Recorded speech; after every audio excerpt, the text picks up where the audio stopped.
HTML series එකේ අද අපි කතා කරන්න යන්නේ HTML tables ගැන. කොහොමද අපි වෙබ් පේජ් එකට HTML tables දාන්නේ? ඔන්න ඔය විදිහට. දැන් ඔයගොල්ලන්ට පේනවා මේ ස්ක්‍රීන් එකේ මම HTML tables වගේක් මෙතන දාලා තිනවා. ඉතින් මේ වගේ අපි කොහොමද දාන්නේ? HTML use කරලා. මේ colors දාන්නේ කොහොමද? මේ හැමදේම අපි අද කතා කරනවා මේ වීඩියෝ එකේ. එහෙනම් කෙලින්ම intro එකට යමු.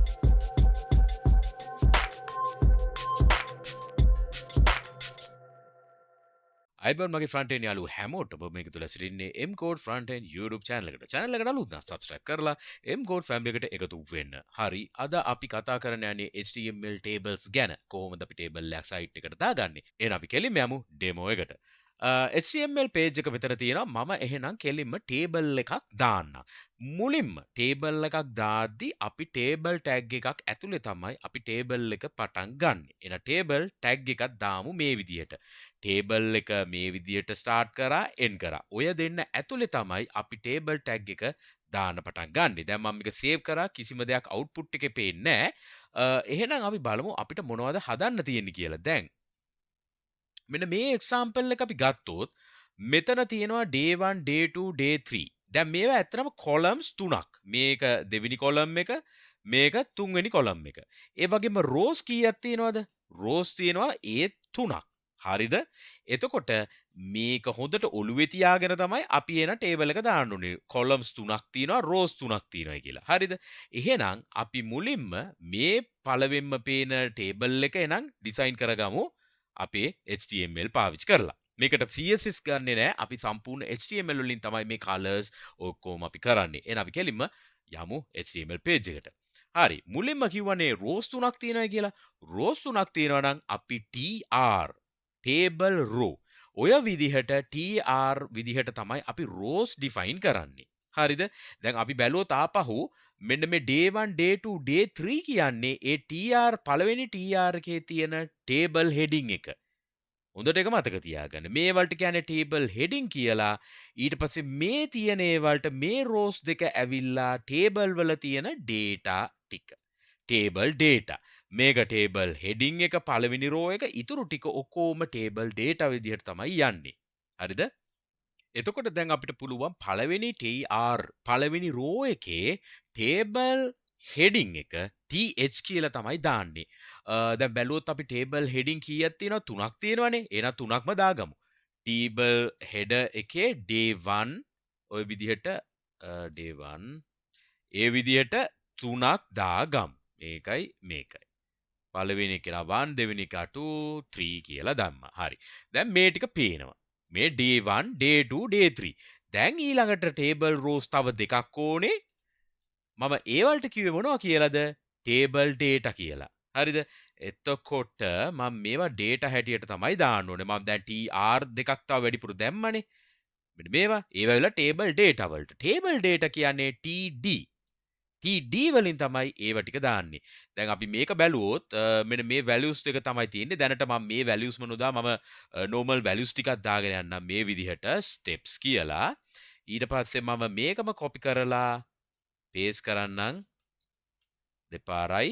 ඊට පස්සේ මෙතනටත් ඒ විදිහටම tr මැද්දට තමයි මේ තුන දාන්නේ. හරිද? දැන් ඔයගලන්ට පේනවා output එක. හරිද?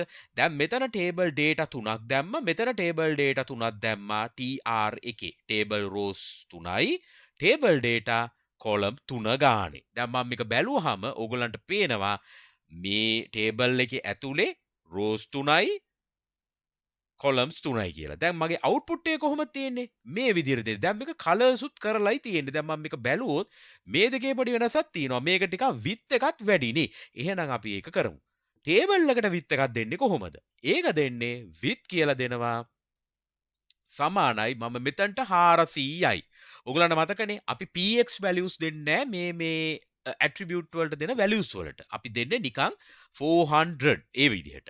දැන් මම මේක ලියලා save කරොත් ඔයගලන්ට බලා ගන්න පුළුවන් මේක ටිකක් ලොකු වුණා. දිගට ආවනේ. දැන් මම මේක undo කරොත් ඔයගලන්ට පේනවා මේක මෙහෙම තියෙන්නේ. මම දැන් 400 කියලා දුන්නාම මේක මේ විදිහට වැඩි වුණා. දැන් හැබැයි අපිට මේකේ පේනවා වගේ බෝඩ් එකක් මුකුත් නැහනේ. එහෙනම් මම බෝඩර්ස් උත් දාන්න නේද? ඒක දාන්නේ ටේබල් එකටමයි. ඒ ටේබල් එකටම දානවා බෝඩ් එක එකයි කියලා. දාපු ගාම ඕගලන්ට පේනවද මෙතන නිකන් ඩබල් ලයින් වැදිලා තියෙනවා. හරිද? දැන් මගේ output එක බැලුවාම මේකේ double line එහෙම පේන්නේ නැහනේ. මේක single line තමයි තියෙන්නේ. හරිද? එතකොට අපි ඒක කරන්නේ කොහොමද? ඒක කරන්නේ අපි මුලින්ම පාවිච්චි කරනවා cell padding. සෙල් පැඩිං කියලා. දැන් ඔයගලන්ට මතකනේ CSS වල තිබ්බා පැඩිං කියලා. එතකොට මේ සෙල් පැඩිං එක දුන්නොත් 0යි කියලා බලන්න මේක රිෆ්‍රෙෂ් කරපුවාම චූට්ටක් මේ තියෙන පැඩිං එක වෙනස් වුණා. දැන් මම මේකට 4යි කියලා දුන්නොත් ඔයගලන්ට පේනවා මේක වැඩි වුණා. හරි. දැන් මම මේක පොඩ්ඩක් මිනිමයිස් කරගන්න. හරි. දැන් මම මේකට ටිකක් වැඩි ඉලක්කමක් දුන්නොත් 9 කියලා. දැක්කද? පැඩිං එක වැඩි වුණා. මම මුලින්ම කරන්නේ පැඩිං එක අඩු කරන්න කියනවා. ඕන්නම් මට පැඩිං එක තියන්නත් පුළුවන්. ඩිෆෝල්ට් වෙනාගේ. ඒක ප්‍රශ්නයක් නෑ. මට ඕගලන්ට කියන්න ඕනුනේ පැඩිං ඕගලන්ට මේ විදිහට 0 කරන්න පුළුවන් කියලා. ඊට පස්සේ මම මේක 0 කරන්න දැනට සෙල් ස්පේසිං. සෙල් ස්පේසිං. ඔන්න ඔය සෙල් ස්පේසිං එක 0යි කියලා දැම්මොත් ඕගලන්ට පේනවද අර ඩබල් ලයින් එක නැති වුණා. දැන් මම මේකට 3යි කියලා දැම්මොත් 4යි කියලා දැම්මොත් 5යි. ඔය ඔන්න දැක්කද වැලියු එක වැඩි වෙන්න ඒක පොඩ්ඩක් ස්පේසිං එක වැඩි වෙනවා. මම ඕකට 0 කියලා දුන්නා නම් අන්න අර විදියට එනවා. දැන් මම ආපහු බැලුවොත් මගේ මට එන්න ඕන view එක මෙන්න මේ විදිහට තමයි තියෙන්නේ. දැන් මේකේ day 1 එක ඇවිල්ලා මේ පැත්තට align වෙලා නේද? දැන් මම මේක ඇන්දොත් pen tool එකෙන් දැන් පේනවද මේ day 1 එක ඇවිල්ලා මෙතනට align වෙලා. දැන් මේ day 1 එක කොහෙද ඉන්නේ? මේ day 1 ඉන්නේ හරියට මැද. එහෙනම් ඒක කොහොමද කරන්නේ? අන්න ඒක එහෙනම් අපි බලමු. ඒක කරන්නේ මෙන්න මේ tr එකට මට ඒක කරන්න පුළුවන්. tr එකට අපි ලියනවා align එක left කියලා. left කිව්ව ගාම මේක හරියටම ඇලෙනවා එතනට. හරිද? දැන් මට ඕන නම් මේක right කරන්න. එතකොට right side එකට ඒක ඇරෙනවා. දැන් මම මෙන්න මේ right කියන එක මම මේ tr එකට දුන්නොත් මොකද වෙන්නේ? එතකොට වෙන්නේ පළවෙනි row එක නෙමෙයි දෙවෙනි row එක තමයි right side උනේ. පළවෙනි row එක එහෙම්මමයි. එයා center වෙලා. අන්න ඒ විදිහට මට full row එකම line කරගන්න ඕන නම් මේ විදිහට දෙන්න පුළුවන්. හරි. දැන් මට පළවෙනිම ඕන කරන්නේ පළවෙනි row එක left කරගන්නනේ. එතකොට align left. align left කිව්වනම් ඒ වැඩේ වෙනවා. හරි. දැන් අපි බැලුවොත් කොයි විදිහටද ඉතුරු ටික වෙන්න ඕනේ colors ටික දෙන්න ඕනේ. දැන් අපි කොහොමද මෙන්න මේ පළවෙනි row එකේ colors අපි add කරන්නේ? පළවෙනි row එකේ colors add කරන්නේ අපි ඒකට දෙනවා bg color කියලා. මම bg color කියන්නේ background color මොකටද පළවෙනි row එකට. ඒකට දෙනවා light blue කියලා දෙන්නම්කෝ. light blue කිව්වම ඕගොල්ලන්ට පේනවා ඔන්න blue color එකෙන් පේනවා. දැන් ඉතුරු වෙලා ඉන්නේ මොනවද? border color එක. හරි. දැන් අපි බැලුවොත් පළවෙනි row එක color වුණානේ. දැන් මේ full table එකේ border color එක වෙනස් වෙන්න ඕනේ. ඒකට අපි border දාපු එකටම අපි දානවා border color කියලා. border color. ඒක මම දාන්නම් light blue. එතකොට ලස්සනට මේ ආකාරයට එනවා. එතකොට අර මේ ඉස්සලා තිබ්බ black color එක නැතු වුණා මෙතන අර නැත්නම් මේක පොඩ්ඩක් එච්චර ලස්සන නෑනේ. මේකෙන් අර බෝඩ් එක වගේ පෙවුනහම දැන් ලස්සනට මේක තියෙනවා align වෙලා. දැන් ඕගොල්ලන්ට මේක දැක්කහම table header කිව්වහම මොනවද table data වලත් එක්ක තියෙන වෙනස. මේක table header වුණු ගාම මේක bold වෙනවා automatically. දැන් බලන්න මම මේ table header මම පළවෙනි එකේනා විතර td ඇතුලේ දැම්මොත් දැක්කද මෙයාගේ bold එක නැති වුණා. ඒක ඒ නිසා තමයි අපි th වල දාන්නේ. අනිත් එක තමයි මේ HTML tags අපි table header table data කියලා දැම්මොත් screen reader වුණත් කියවද්දි එයා දන්නවා අපි මොකද්ද මේ table එකේ heading එකද table එකේ data එකද කියලා screen reader එකක් වුණත් හරියට read කරනවා. ඒක නිසා තමයි අපි HTML එකට ඒ අදාළ tag එක අපි use කරන්නේ. හරි. ඔය තමයි පළවෙනි එක. දැන් මම දෙවෙනි ටේබල් එකක් දාන්නම් මේකට යටි. දැන් මම හදන්න යන්නේ මෙන්න මේක. දැන් අපි බැලුවොත් මේක 400ක් width එකනේ තියෙන්නේ. මේක full width table එකක් හැටියට මම ගන්නයි යන්නේ. මේකම මම පාවිච්චි කරනවා. දැන් අපි බැලුවොත් මේක පොඩ්ඩක් resize කරලා ඕගොල්ලන්ට බලා ගන්න පුළුවන් මම මේ කරපු එකම තමයි මෙතන කරලා තියෙන්නේ. මේ පළවෙනි එක හරි. දැන් දෙවෙනි ටේබල් එකේ නම් අපි කරන්න ගමු. හරි. මම මේකම copy කරලා මෙතනින් දාන්නම්. හරි. දැන් එක යට එකනේ තියෙන්නේ. මම මේ පොඩි BR tag එකක් දාන්නම් line break එකට. හරිද? BR පාවිච්චි කරන්නේ ඒ table දෙක අතර space එකක් තියාගන්න. දැක්කද මම මේක save කරපුවාම space එකක් ආවා. තව BR එකක් දැම්මොත් තව ටිකක් space එකක් add වෙනවා. හරි. මම දෙකක් තියාගන්නම්. හරි. දැන් මේකේ වෙනස මොකද්ද? color එක නේද? color එකත් වෙනස් වෙලා තියෙනවා. ෆුල් විත් තියෙනවා. හරි මම මේකට දාන්නම් බෑග්ග්‍රවුන්ඩ් කලර් පළවෙනි එකට සෑන් කියලා දාන්නම්. බෝඩර් කලර් එකට මම දාන්නම් ලයිට් ග්‍රේ කියලා. Light Grey. හරි. දැන් අපි මේක ටිකක් රීසයිස් කරපුවාම මේක 400 width එකේ තමයි තියෙන්නේ. මම මේ දෙවෙනි ටේබල් එක ගැන තමයි කියන්නේ. මේක full width වෙන්න ඕන නම් මම මෙතනට දානවා 100% කියලා. එතකොට මේක full width ඇදෙනවා. දැක්කද? මේක full width ඇදෙනවා.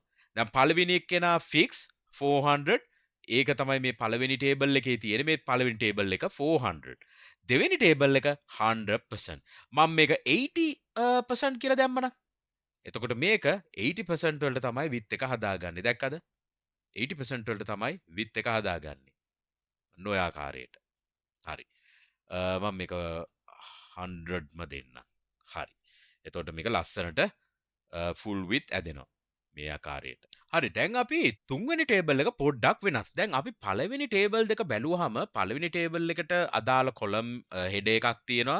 ඊට පස්සේ මේ ඒ හෙඩ් එකට අදාළව data ටික මේ විදිහට තියෙනවා. දැන් අපි බැලුවොත් මේ day 1 එකට අදාළ data දෙක, day 2 එකට අදාළ data දෙක. ඔන්න ওই විදිහට පේන්නේ. නමුත් මේක පොඩ්ඩක් වෙනස්. මේ section 2 කියන එක මේ දෙන්නටම පොදුයි. මේ කොලම් දෙකටම මේ section 2 එක පොදුයි. ඊට පස්සේ section 1 කියන එකේනා මෙයාටත් පොදුයි. දැක්කා නේද? දැන් ඔයගලන්ට මතක ඇති CSS වල මම grid tutorial එක කරා. ඒකෙදී මම span කියලා එකක් කතා කරානේ. ඔන්න ඔය වගේ එකක් තමයි මෙතනත් කරන්න යන්නේ. ඉතින් අපි මේකට HTML වල අපි පාවිච්චි කරනවා මේ දේ කරන්න Rowspan උයි Colspan උයි. අන්න ඔය දෙක තමයි අපි මේ දෙකට පාවිච්චි කරන්නේ. එහෙනම් අපි කෙලින්ම කතා කරමු Rowspan මොකද්ද Colspan මොනවද කියලා. හරි. එහෙනම් HTML එකට යමු අපි. අපි මේ දාපු ටේබල් එකම අරගෙන මම මෙතනට paste කරන්නම්. save කරන්නම්. හරි මම br tag දෙකක් දාන්නම් දෙවෙනි එක්කෙනා දෙවෙනි ටේබල් එකත් එක්ක ඇලිලා තියෙන නිසා. br හරි. right. data ටිකත් අපි දාගමුකෝ ඔය ගාම section 1 section 2. හරි. මෙයා දාමු section 1 කියලා. section 1 ඊට පස්සේ මෙයාට section 2 දාමු. දැන් තුන්වෙනි කොලම් එකක් නැහනේ. එහෙනම් මම මෙයාව ගලවන්න. හරිද? ප්‍රශ්න නැහනේ. මම එයාව ගලවන්න. දැන් අපි මේක මේ විදිහට save කරගමු. ඔන්න ඔහොම වුණා. section 1 section 2 ඊට පස්සේ මෙතන හිස් තැනක්. හරිද? මෙතන හිස් තැනක්. ඒ අයියේ මෙතන තුන් දෙනෙක් ඊළඟ රෝ එකේ ඉන්න නිසා. දැන් මෙන්න මේ section 2 මෙයාවයි පොදු ඒ කියන්නේ මෙයාවයි common වෙන්න ඕනේ. මම මෙයාවයි කියන එක මම පොඩ්ඩක් පාට කරන්න. මෙන්න මේ දෙන්නට common වෙන්න ඕනේ මේ section 2. ඒ කියන්නේ මේ column එක span වෙන්න ඕනේ මේ දුරට. මේ දෙන්නම ගන්න කියන්න ඕනේ. ඒක කොහොමද ගන්නෙ? අන්න ඒකනේ කතාව. මේක ස්පෑන් කරගන්නේ කොහොමද? හරි. එහෙනම් අපි කරන්නේ section 2 එකට ගිහිල්ලා අපි ලියනවා මෙන්න මෙහෙම. section 2 table header එකට ගිහිල්ලා අපි ලියනවා colspan 2යි කියලා. මම මේක save කරපුවාම ඔයගලන්ට පේනවද වෙච්ච දේ? අර පාට දිගටම expand වුණා. මේ තිබ්බ light මේ cyan color එක මේ background color එක මේක දිගට expand වුණා. ඊට පස්සේ මෙයාව center කරන්න එපානේ. center කරන්න මම align center කියලා දාන්න. එතකොට මෙයා හරියට center වුණා. දැන් අපි බැලුවොත් අපේ මේකේ section 2 හරි. දැන් අපිට ඉතුරු වෙලා ඉන්නේ කවුද? section 1. මේ section 1 එක්කෙනා ඊට පස්සේ මොකද වෙන්න ඕනේ? හරි. අපි data ටික පුරවගෙන යමුකෝ. දෙවෙනි එක්කෙනාගේ row එකේ OPT1 OPT2 හරි ඒ කෙනාගෙත් මෙන්න මේ දෙවෙනි එක්කෙනා ඉඳන් තමයි යන්නේ OPT එයි මම දෙවෙනි එක්කෙනා කිව්වේ පළවෙනි එක්කෙනා ෆිල් නෑනේ ඒ නිසා පළවෙනි එක්කෙනා ඔහොම තියාගෙන මම දෙවෙනි එක්කෙනාට ලියනවා OPT1 ඊළඟට දානවා OPT2 කියලා ඔන්න ඕක මම සේව් කරනවා දැන් OPT1 OPT2 දැන් අපි බැලුවොත් ඒක හරි. ඊට පස්සේ මේ දෙන්නට මම දාන්නම් OPT3, OPT4, OPT5. අන්තිම එක්කෙනාට මම දානවා OPT3 ඊට පස්සේ OPT4 ඊට පස්සේ OPT5 කියලා. හරිද? ඒකේ හරි. දැන් මම බැලුවොත් HTML එක මේ ආකාරයට තමයි පේන්නේ. දැන් මොකද්ද මට වෙන්න ඕනේ? මේ section 1 එක්කෙනා මෙන්න මේ පළවෙනි එක්කෙනා මෙන්න මෙයාව ස්පෑන් කරන්න ඕන. ඒ කියන්නේ row එක මම මේක පාට කරන්නම්. මෙන්න මේ row එක දෙවෙනි එක්කෙනාවත් ගන්න කියලා කියන්න ඕනේ. කාටද ඒක? ඒතර මම කියන්න ඕනේ section 1 කියපු එක්කෙනාට. ඒක හොඳට තේරෙනවද? section 1 කියපු table header එකට මම කියන්න ඕනේ ඔයා rows දෙකක් වැඩි කරගෙන ඉන්න කියලා. හරිද? තේරුණානේ? හරි. එහෙනම් මම මේ section 1 කියපු එක්කෙනාට කියනවා Rowspan 2යි කියලා. මම ඒක සේව් කරන්නම්. හරි. දැන් මොකද වුනේ? ඒක ස්පෑන් වුණා. හැබැයි අර මේ ඊළඟ එක්කෙනා එයාව පොඩ්ඩක් අවුලක් වුණා නේද? ඒ වෙලාවේ මොකද්ද වෙලා තියෙන්නේ? මෙයා ඇත්තටම මෙතන ඉන්න බෑ. මොකද එයා එහෙම එක්කෙනෙක් නෑ. එහෙනම් මම මෙයාව මකනවා. ඇයි ආව ස්පෑන් කරගන්න කිව්වනේ? එයාගේ උඩින්නේ දැන් section 1 වැටෙන්නේ. section 1 වැටෙන්නේ එයාගේ table data ඒ කියන්නේ table cell එක උඩට. එයා උඩට වැටුණා නම් මට මෙයාව no longer මෙතනට දාන්න බෑ. එහෙනම් මම මෙයාව මැකුවා. මකපු ගාම දැන් ඕගොල්ලන්ට පේනවද? මගේ output එකයි මේකයි සමානයි කියලා. හරි. දැක්කද? දැන් සමානයි. දැන් එකම දේ තමයි color එක change කරන්න විතරයි තියෙන්නේ. මම දෙන්නම් මේකට light green කියලා. ඒකම මම දෙන්නම් border colors වලට. ඔන්න වැඩේ සාර්ථකයි. හරිද?